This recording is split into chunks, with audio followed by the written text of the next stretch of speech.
It's a whole different Royce family.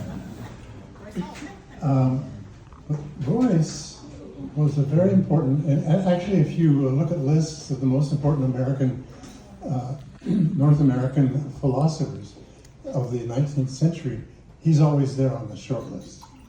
He's a very important American philosopher.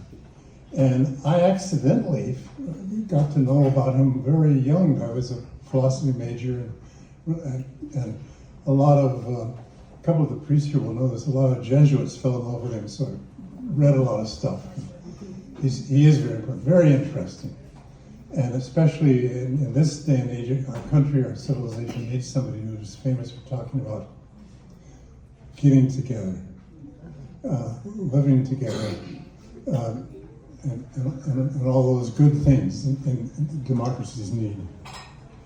I'd like to start with a quote by John Mortimer, who some of you I think know, who was a distinguished professor at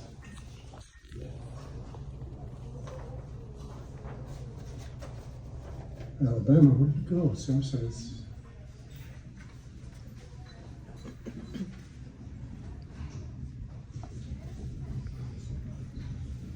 John J. McDermott, who was a distinguished philosophy professor at Texas A&M, and a couple of other places that we know about. And I think somebody here, at least one person, took a class with him or two. And yeah, and his review of John's book about Josiah Royce, the biography, said, after McDermott himself was quite famous, he said, "This is an excellent book. I have nothing but praise for its intelligence, scholarship, writing, and especially Clendenning's ability to weave the biography and the thought in an unobtrusive way," which is not easy, by the way. Try it, it's very hard. "Cogently and clearly presented, organized and written, it is a model of intellectual biography. It will take its place as a first-rate contribution to American thought." Now, to kind of underline that, or to support it, maybe even a little bit more in this day of age of computers, check out Wiki on Royce, and they'll almost say explicitly, but they'll say it 2 or 3 times. If you want to study Royce, read John Clendenning's biography. And that's Wiki. Now I've gone into other philosophical journals and so on, looking for John and Royce, and it keeps popping up. You cannot step forward in your study of this very important American, Royce, who was a Californian, by the way. Before there was a UC Berkeley, his first 2 years at what we call Berkeley was at UC Oakland. So very important, early 20th century, early 19th century. And that's just the characteristic that what I just read of statement after statement, including in the LA Times, when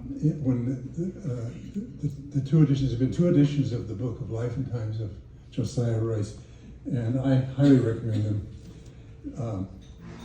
I gave a copy away, two copies away, and people wrote back and said, "How come I never heard about this guy in history?" Or, "I was a philosophy major and they never told me about this Royce," you know.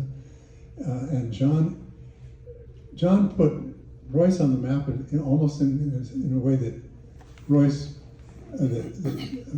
puts John on the map. Very important. And when he was a youngster at CSUN, he was already known about this, but a lot of us, I actually happened to know about it because I had a thing about Royce before I came to CSUN back in 1971. But a lot of people never realized that this brilliant department chair over here, he's the Royce guy. Go read the book, or read the letters, Royce's letters. John edited those. His introductions, his footnotes, and so on are just brilliant and so interesting. Now, I wanted to say to John, happy birthday. And remember always, meditate on this, that having lots of birthdays is really good because it makes you live longer. It's true. It's happened more than once. John, many of us here, of course, know John from his time at Cal State Northridge. I just want to say a few things here. And by the way, if you want more, I have tons of things about John. All positive. The only ones that I've kept saved in my file are the good ones. But, he was born in West Virginia. Mm-hmm. So he's a real hillbilly, and he still doesn't like Vance.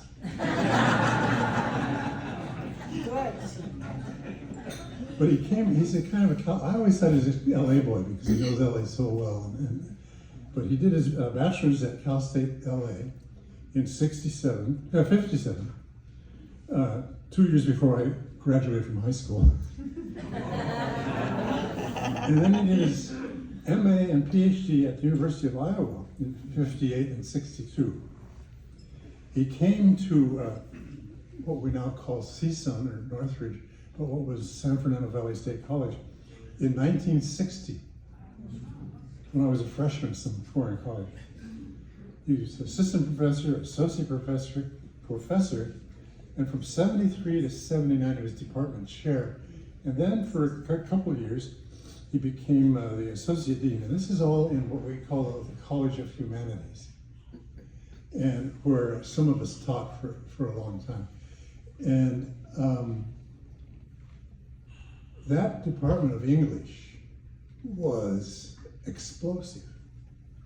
I mean, the enrollments during that period went way up, and they changed in ways that English had to struggle with.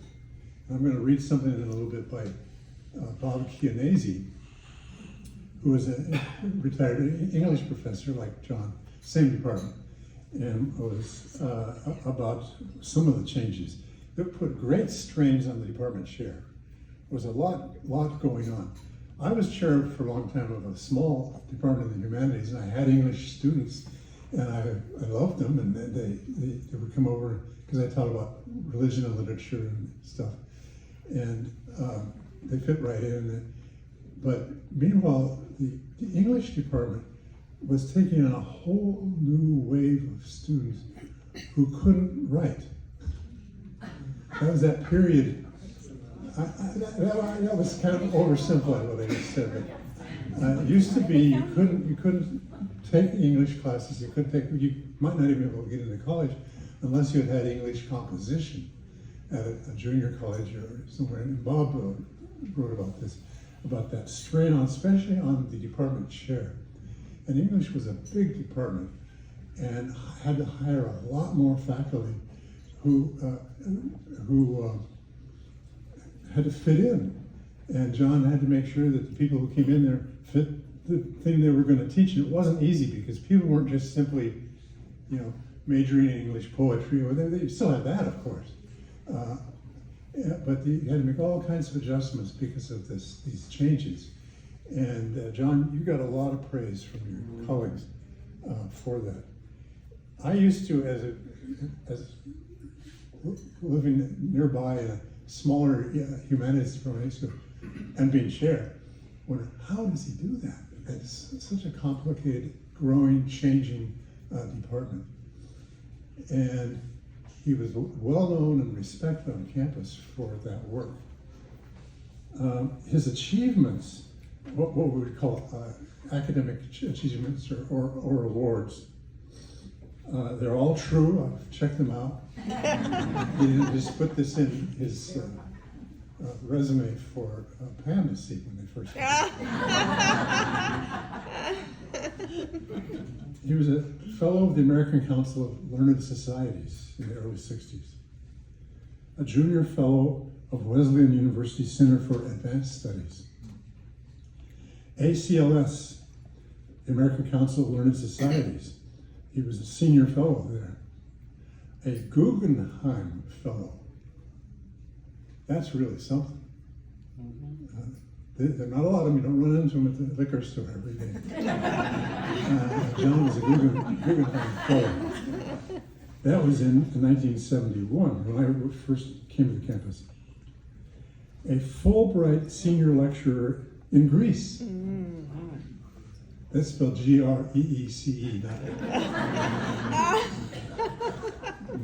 That's very important. And towards the end, in 1996-97, he was a Richfield Memorial Scholar on campus. Richfield was our dean during a crucial, long time. He was from the philosophy department, very brilliant guy. I used to enjoy college meetings, that means, about 6 departments, watching John and Jerry Richfield argue about things.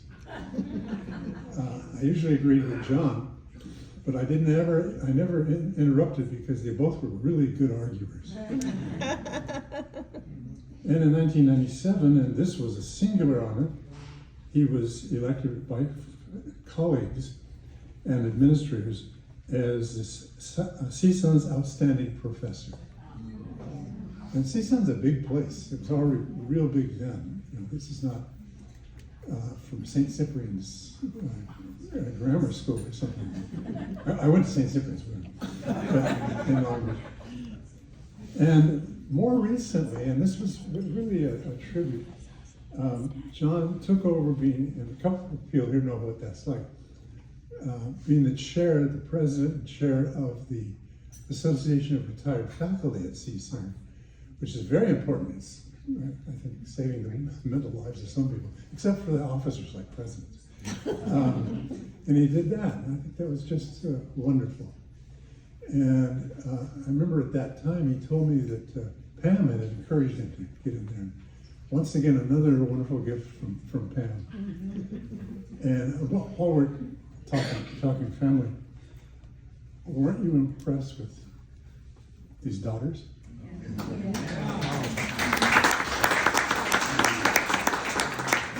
I sat at my table. Boy, they're both a lot younger than I am. There were no laughs. It was kind of like, is this another of his signs of early senility or something? He thinks that's a clever joke.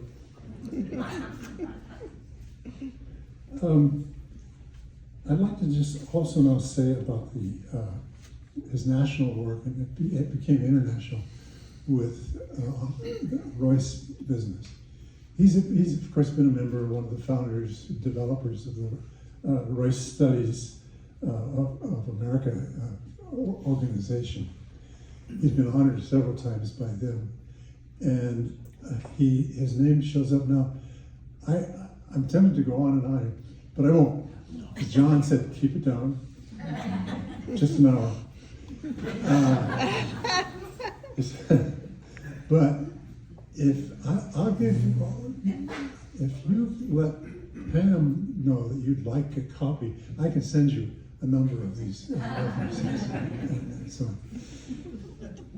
When I was teaching my classes that have a lot of English majors in them, John really got A marks from students. They would get gossiping with me. Because a lot of my own background had been in kind of history of philosophy and stuff, we talk a little bit, but they would say, he's very good, he's very clear, and he's very honest and generous. I came to agree with that and experience with him. He could be scary in the early days because he was so smart and good looking. And wore a tie like I always thought, God, a tie is just perfect. And in my generation, most of us were breaking away from ties and coats at the university. But he and the Bob Tree and his generation, they always were really good dressers. And I always found that kind of intimidating.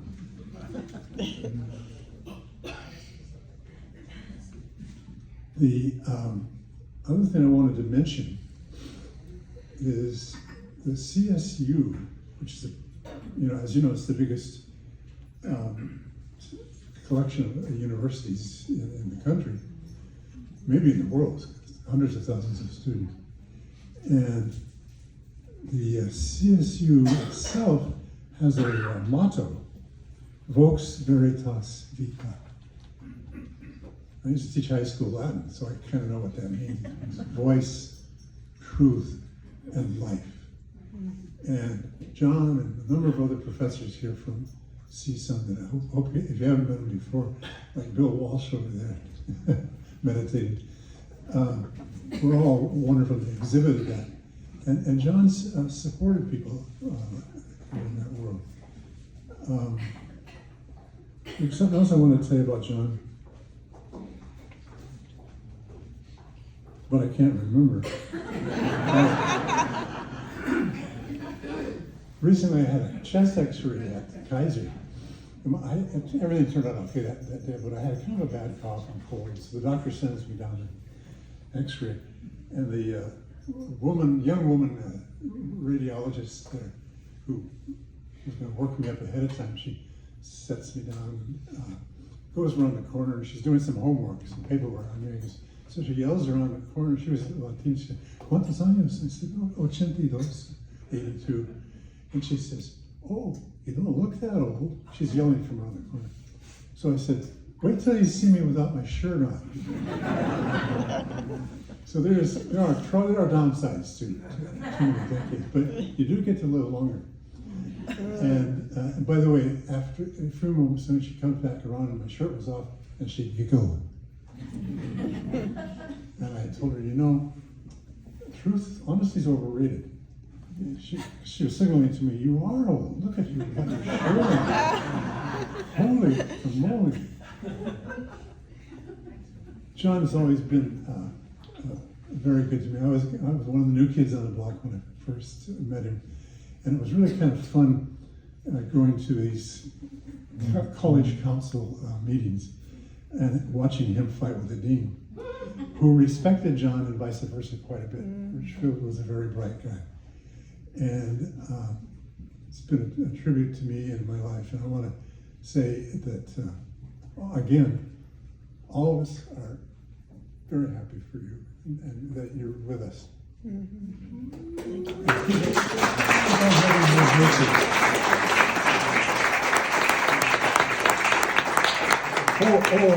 Another, just one last thing. There are English professors who work on philosophy. It's happened before. And even in my department, my dissertation was on an English poet.